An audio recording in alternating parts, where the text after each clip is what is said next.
Immersa nel verde, vicino al centro di Cappella Maggiore, vi è un'antica chiesetta, il cui valore storico e artistico è stato restituito alla comunità negli ultimi anni. Si tratta della chiesa della Santissima Trinità, ma che i locali da secoli chiamano più familiarmente della Mattarella. La chiesa quattrocentesca ingloba un oratorio più antico, del XII-XIII secolo, sorto come Cappella Campestris.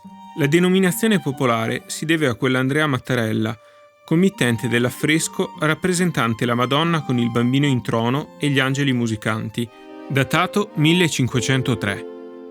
La testimonianza pittorica più antica è data dall'Ultima Cena, databile tra la fine del 200 e il primo 300, già presente nell'edificio più antico. Un'opera altamente significativa, in quanto primo esempio di tale iconografia nella Marca trevigiana.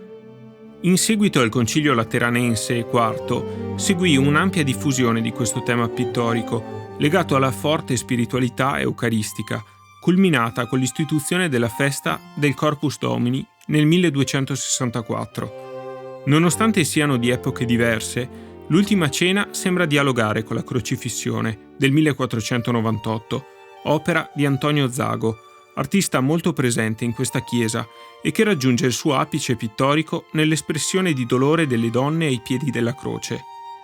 Un'altra opera di Zago molto significativa è quella che rappresenta l'Annunciazione, di sapore quasi eretico, dal momento che Dio Padre sembra inviare Gesù, formato al di fuori del grembo materno, verso Maria. L'affresco, che richiama la dedicazione della chiesa, è quello della Trinità, secondo la tipologia del cosiddetto trono di grazia. La Mattarella è stata centrale nella vita della comunità, come quando divenne il lazzaretto durante la peste del 1576.